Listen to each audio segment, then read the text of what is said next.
Welcome to the Geek Easy, fellow geeks. Let's open a beverage of your choice, because today is another episode of Frightful Fridays, in which I will be reviewing Pillow Party Massacre. It is rated 18 plus, and it is on Screambox, or at least that's where I found it. If you feel the urge to watch.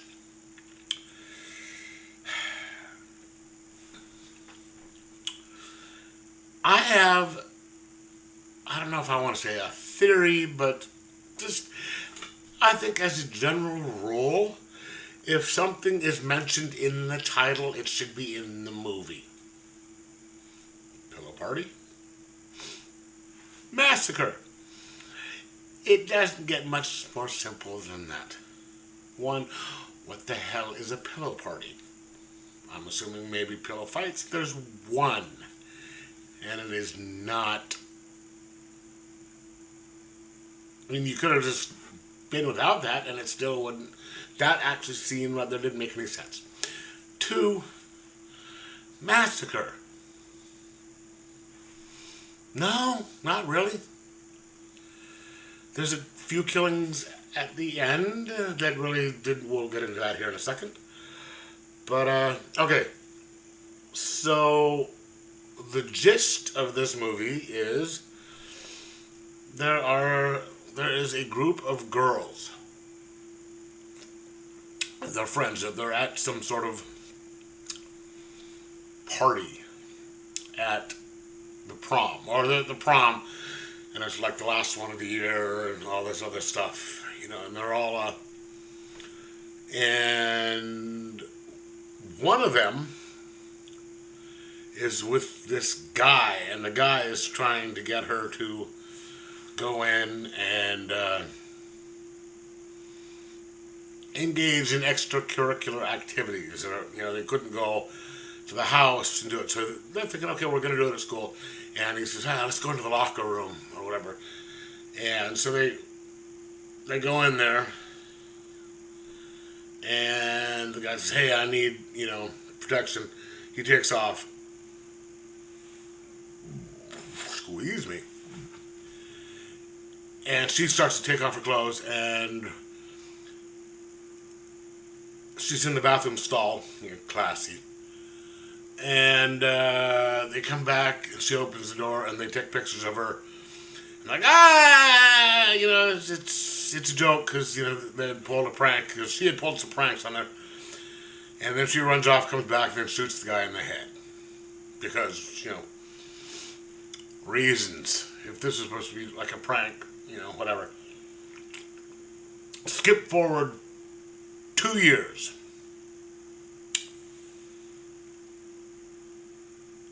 And one of the girls is, her mother had just died and all that. And they're having all the other girls are having a little get together at this other person's house. And she doesn't want to go because, it's going to be difficult, But then they get together, and of course, there's supposed to be, there's an escape from the mental institution and all that, and, you know how that's going to lead. Typical slasher movie story. Now let me go over this. First of all, the acting is, to say it's subpar is to insult subpar acting performances. The special effects, like the killings, is amateurish. The writing, they try and hit all the beats, but no, it's not good. The characters are fucking unpleasant as shit. All these characters. It's all female. Not that I have, except for the guy at the beginning, and I have no problem with all female leads. And then there is a side character, park ranger that they show in there, and he's actually pretty smart. But they are all just. There's a word I want to use. It's used all the time in Europe and all that, but over here in the States, it is considered a very bad word. It starts with a C, by the way. Every one of them are just uber unpleasant. And you just don't give a shit about them because they're just horrible people. Even in other movies where you have this not so nice person, there's something about them that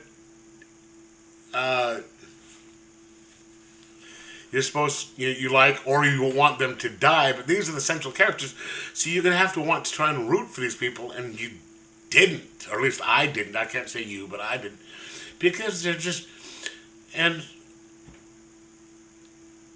Okay, so they get to this place, and it's this get together, and all it is this super estrogen-filled bitch fest where they're complaining about everything, and just trying to get over their past trauma that they were unbelievably horrible people and got their friend to kill her boyfriend, and they're the ones with the issues. It's like folks, no. And it takes forever to get to the massacre part. There's some kills in there, and which most of them happen off frame, or they'll like the old TV shows when they couldn't show stuff, so they'd lower the camera down and it would just be the legs, then you'd see some blood falling, stuff like that. And then they'd go back up, and there is a fight at the end between one of the girls and the killer. And to save money on the choreography, which what they show of it is bad, it gets so close that you see a shoulder and a leg. And you're supposed to try and be able to figure out who is who and what they're doing, because it's literally, up like that. And you're like, what the fuck is going on?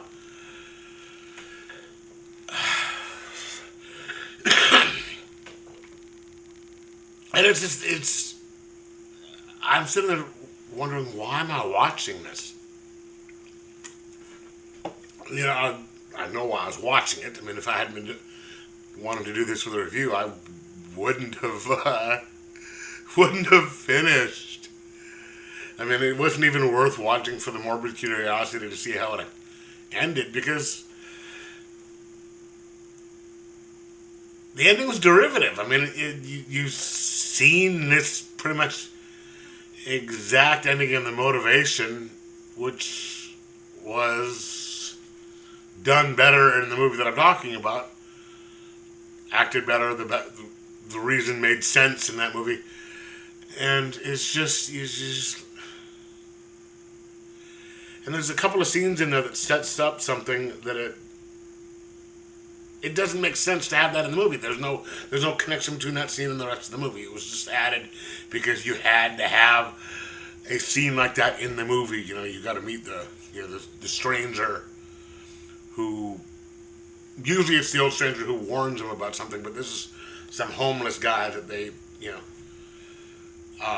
meet when they're buying supplies. Oh, so they go buy supplies and they get what looks like a 12-pack of beer, and it's just this big white thing, the generic beer. And so there's like, looks like it's a half rack, 12 cans, and there's 4 of them. And that's enough beer to supply these girls for 3. They're drinking all the time, but that one thing is enough for these girls to keep having lots of beer.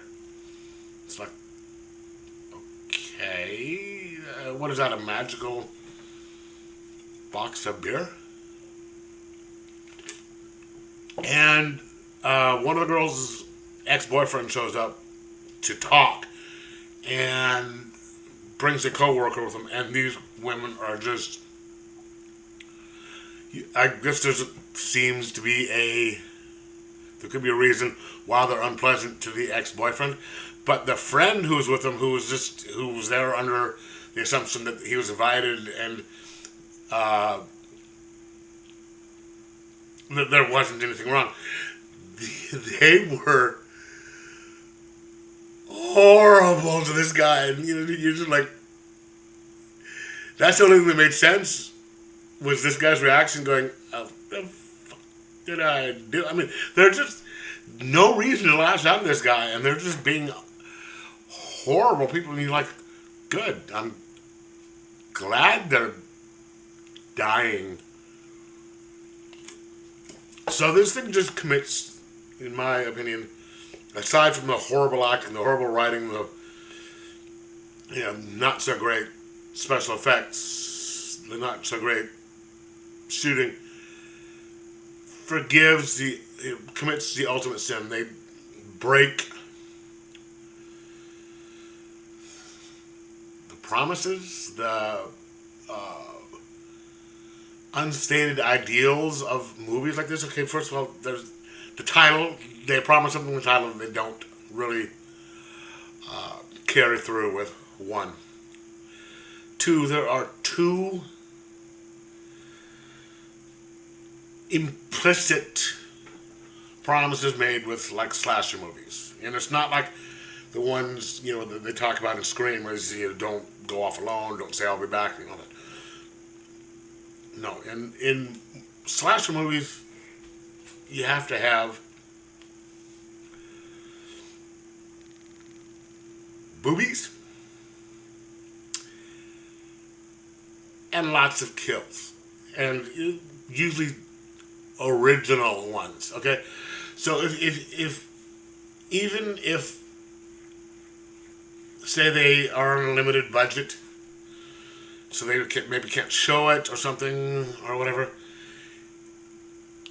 the more original the kill, the better. Okay, so you can forgive it being on a lower budget if it's an original kill. You're like, oh god, that's something new. So okay, that doesn't look great, but hey, fuck, that's a great kill. They don't do that. You got all these girls, and most of them are well endowed. That's what you gotta have in a horror movie, right? And I don't want to sound like a perv by complaining about this, but there's one girl, and this I just thought this was horribly stupid. The one scene where they're having a pillow fight, which has nothing to do with the rest of the movie. I mean, it's just thrown in there because. And yes, I know I was just complaining about this not being in it, but it needs to sort of kind of make sense in the movie. They're all fighting. They've just been having this horrible verbal fight beforehand, and then they're like, "Oh, hey, let's do this." And so they're all pillow fighting, and there's one girl, she just takes her shirt off, and I think I'm more endowed than this girl was. And I was like, okay, boobies, but this doesn't make any sense that she did.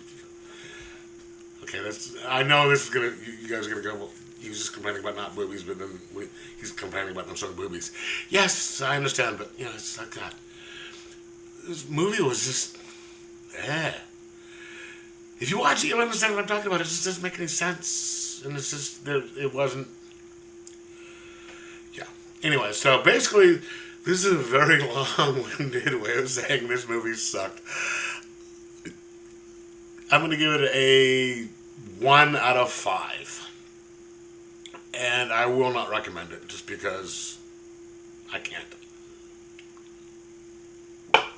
I couldn't even watch it in the "it's so bad that it's good" category. This is just "it's so bad that it's bad" category, and the do not recommend.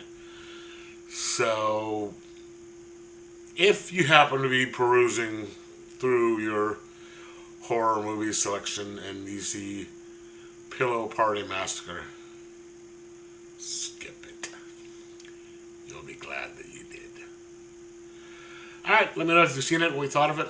Like, subscribe, and most of all, have a frightful Friday.